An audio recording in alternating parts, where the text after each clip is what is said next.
பற்றி சொல்லிடுறேன். நாம் பெற்ற செல்வம் யாரு? நம்ம என்எஸ்எஸ் மாஸ்டர். அந்த செல்வத்தை பற்றி நம்ம சொல்ல வேண்டியதே இல்லை. உண்மையிலேயே செல்வத்துள் செல்வம் அப்படிங்கிற மாதிரி சிறந்த செல்வமாக செயல்பட்டு கொண்டிருக்கிறார். நம்ம நடுவரே சொன்னாரு, கிட்டத்தட்ட 15 ஆண்டுகளாக அவர் என்எஸ்எஸ் மாஸ்டரா இருக்கிறாரு. அப்படின்னா அதையும் தாண்டி பள்ளிக்கு மட்டுமல்ல மாவட்டத்திற்கே அவர் நாட்டு நலப்பணி திட்ட ஒருங்கிணைப்பாளராக இருக்கிறார் என்றால் அவருடைய பெருமை எந்த அளவிற்கு பரவி உள்ளது என்பதை நீங்கள் அறிய வேண்டும். எனக்கு ஒரு டவுட் உண்டு. என்ன டவுட் அப்படின்னு சொன்னா, இந்த செல்வம் சாரு அவரா செயல்படுறாரா இல்ல அவர் வீட்டம்மா பமிலா அவங்க தான் செயல்படுறாங்களா? நிறைய சொல்லுவாங்க, நிறைய கவிஞர்கள்லாம் வீட்டம்மா எழுதி கொடுத்து அந்த கவிதையை இவர் கவிதைன்னு பேர் சொல்லி இவர் பாராட்டு வாங்கிக்கிறாருன்னா கதையா சொல்லுவாங்க. அந்த மாதிரி இவங்களால அவரா அவரால இவங்களா என்று பிரிக்க முடியாத அளவுக்கு ஒரு இணை பிரியாத ஒரு அருமையான தம்பதியராக வாழ்ந்து கொண்டிருக்கிறார் என்றால் அது ஒரு எடுத்துக்காட்டே சொல்லலாம். அதாவது இந்த கேம்ப இன்பமா எப்படி மாத்துறாங்க பாருங்க. ஒரு குடும்பம் பல்கலைக்கழகம். கரெக்டா சொன்னீங்க. இன்பம் எங்க இருக்கு அப்படின்னு சொன்னோம்னா இப்படித்தான். அதாவது என்எஸ்எஸ் கேம்ப்னாயா நாங்கன்னா என்எஸ்எஸ் கேம்ப் நடத்தணும். அங்கெல்லாம் பூரா சாக்கடையா இருக்கும். எங்க ஹெட்மாஸ்டர் வந்துட்டு என்ன சாக்கடையா இருக்கு, பையங்க ஒரு வேலையும் செய்ய மாட்டாங்கன்னு சொன்னோடனே காமராஜர் சொன்ன மாதிரி தான் பையங்க வந்து விழிப்புணர்வு தான் செய்வோம் அப்படிங்கிற அளவுக்கு சொல்லக்கூடியது. அடுத்து பாத்தீங்கன்னு சொன்னா இன்றைக்கு சுகாதார தினம் அருமையா அவங்க செலக்ட் பண்ணி எப்படி கூப்பிட்டுருக்காங்க பாருங்க. ஒரு மருத்துவர், அவர் ஓல்டு ஸ்டூடெண்ட் வேற. அவர் இப்ப சாதாரண பாத்தீங்கன்னா எல்லாரும் நல்லவங்களா இருக்கணும், நல்லதே பேசணும், நல்லதே கேட்கணும், இப்படித்தான் யாரா இருந்தாலும் பேசுவாங்க. அவருக்கு மருத்துவர், ஒரு மருத்துவ கல்வி ஆசிரியராகவே மாறி மக்களுக்கு என்னென்னலாம் விழிப்புணர்வு சொல்லணும், இந்த மாணவர்கள் அதெல்லாம் தெரிஞ்சு அவங்க வாழ்க்கையில் அதை பயன்படுத்தணும்னு சொல்லி மிக அருமையாக தெளிவாக என்னென்ன நோய்க்கு எப்படியெல்லாம் நாம் முதலுதவி செய்ய வேண்டும் என்பதை அருமையாக அப்படி தேடி பிடிச்சிட்டாங்க பாருங்க. அடுத்து பாத்தீங்கன்னா நம்ம விஓ சார் வந்திருக்காங்க. அவர் நான் மிலிட்டரிக்காரன் நினைச்சேன். ஆகா, இந்த இதுக்கு போலீஸ் பாதுகாப்பு பத்தாதுன்னு சொல்லி மிலிட்டரியில இருந்து ஆள் வந்திருக்காங்க போல இருக்கா. பையா மிலிட்டரியே இறங்கிட்டு இந்த ஊருக்குள்ள தீத்தாப்பட்டிக்கு அப்படின்னு சொல்லி நான் கொஞ்ச நேரம் அரண்டு போயிட்டேன். கைகாலெல்லாம் நடுக்கி போச்சு. அவர் பேசுறதும் பாத்தீங்கன்னா பெர்ஃபெக்டா அப்படியே புட்டு புட்டு வைக்கிறாரு. ஏன்னா இயற்கையா வாழணும், இயற்கையை மாறக்கூடாதுன்னு சொல்லி ரொம்ப அருமையா பேசுறாங்க. ஆமா பாத்தீங்கன்னா நான் கூட என்ன தீத்தாம்பட்டிக்குள்ள சிங்கம் பூந்துட்டேன்னு பார்த்தேன். பார்த்தா அவரு ஹெட்மாஸ்டர் ஒட்டுமாஸ்டாரு. அவர் நடைய பார்த்தீங்கன்னா தெரியும், வீர நடலாம். நீங்க நானும் மற்ற ஆசிரியர்கள் அப்படி நடக்க முடியாது. ஏன்னா அவர் வந்து பிசிக்கல் டைரக்டர், அப்படி ஃபிட்னஸ் அப்படி வச்சிருக்கிறார். பாத்தீங்கன்னு சொன்னா இன்னும் நம்ம எடுத்து பார்த்தோம் அப்படின்னு சொன்னா அரகர சிவனே அருணாச்சலமே அப்படின்னு சொல்லி அரகர சிவனே அண்ணாமலைய யார சொல்லுவான், அருணாச்சலமே போற்றி அப்படிங்கிற மாதிரி அவருக்கு உறுதுணையாக அப்படி உதவி தலைமை ஆசிரியராக நம்ம அருணாச்சலம். அவர் வந்து பாத்தீங்கன்னா நான் கல்லூரியில இருக்கும் போதே எங்களுக்கெல்லாம் ஒரு பெற்ற தாய் மாதிரி இருந்து எனக்கே ஒரு நண்பருக்கே வழிகாட்டக்கூடிய அளவுக்கு ஒரு திறமையான அவரு.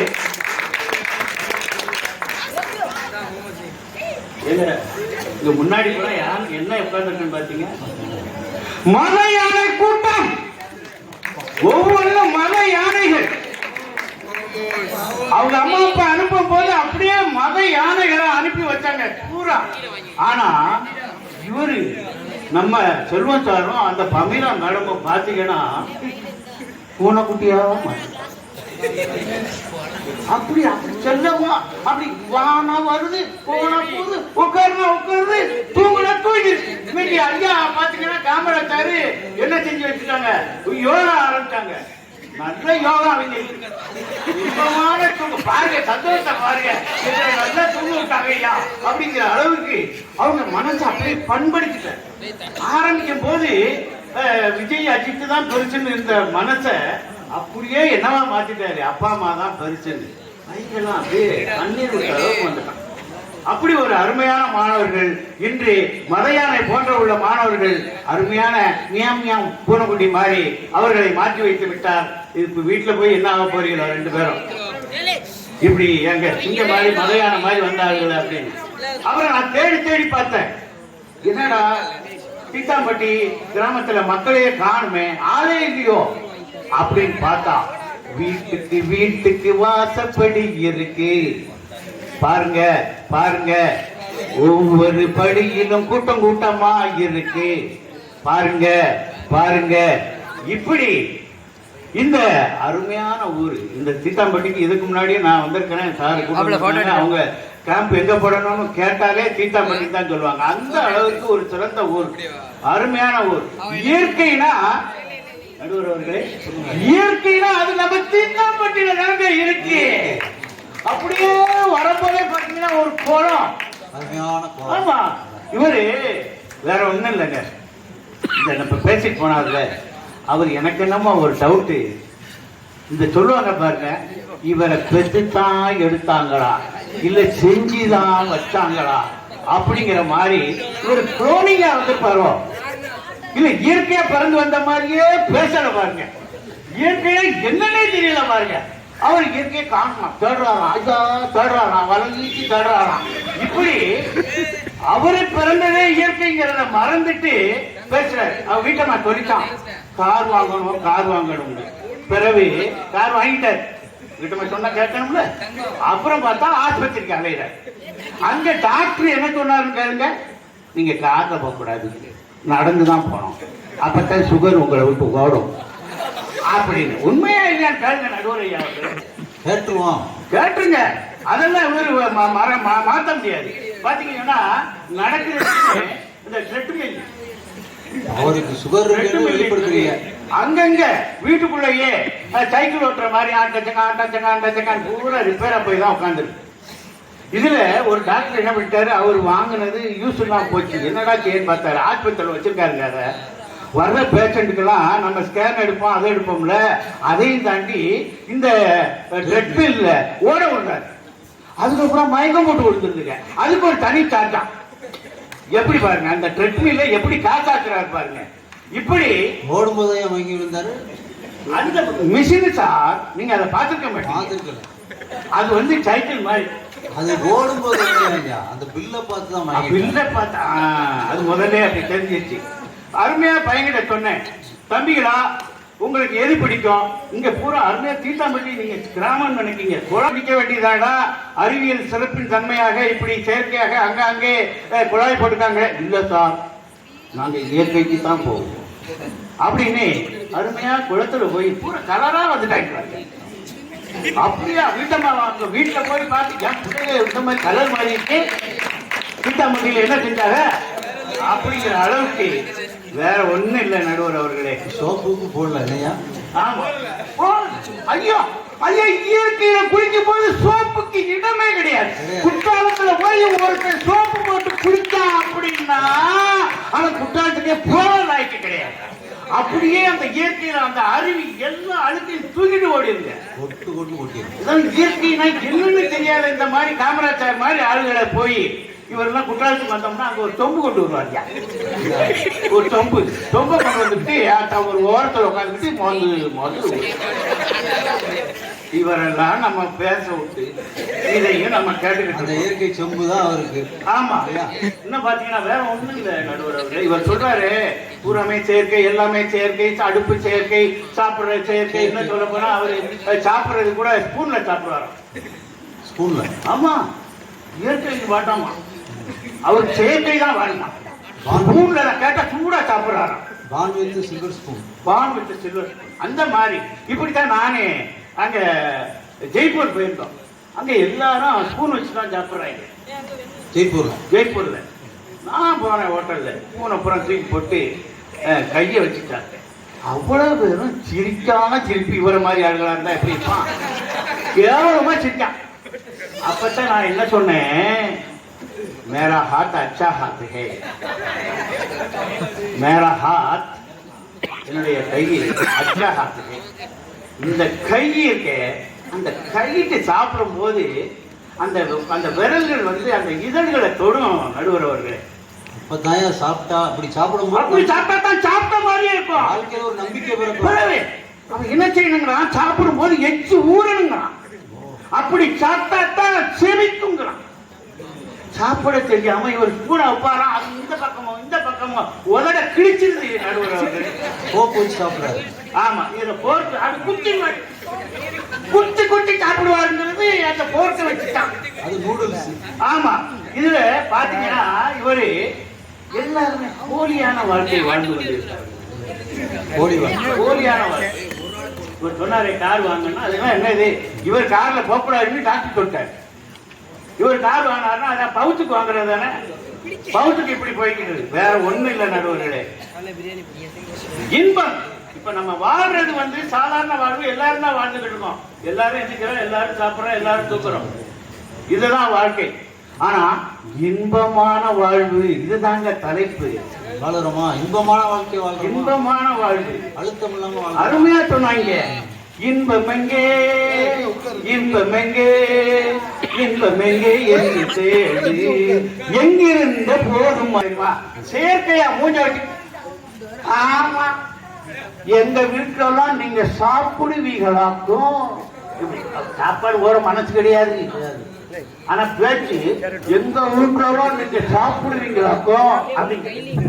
அவர் வீட்டை மகனை வந்துட்டு, ஆமா அவங்க சாப்பிட்டு தான் வந்திருப்பாங்க, நீங்க வேற அவங்கள சாப்பிட சொல்லிட்டு இருக்கீங்க. பாருங்க விருப்பப்பள்ளி எப்படி செயற்கையாக மாறிவிட்டது என்று. மனசுன்னா மனசு, மனசுனா இயற்கை. அதான் அங்கே சொன்னா வேற ஒண்ணும் இல்லை நடுவில். அறிவு, அன்பு, இவங்க அறிவியலை பத்தி செயற்கை பத்தி தானே பேச வந்திருக்காங்க. நமது விழா மேடைக்கு அருமையாக பாத்தீங்களா, பிறக்கும் போதே அது எல்லாருக்கும் அமையாது. அவருக்கு அருமையாக அமைந்திருக்கிறது. ராஜானா ராஜா, சாதாரண ராஜா இல்ல, ரத்தின ராஜா அப்படின்னு சொல்லி அவர்கிட்ட நம்ம பேச்சு ஜெயிக்க முடியாது. அவரு ஒரு வழக்கை தொட்டார் என்றால், அதை முடித்தார் என்றால் அதனுடைய சிறப்பே தனி. அவர் தான் நமது நாடார் மேல்நிலைப் பள்ளிக்கு செயலாளராக இருந்து வழிநடத்திக் கொண்டிருக்கிறார்.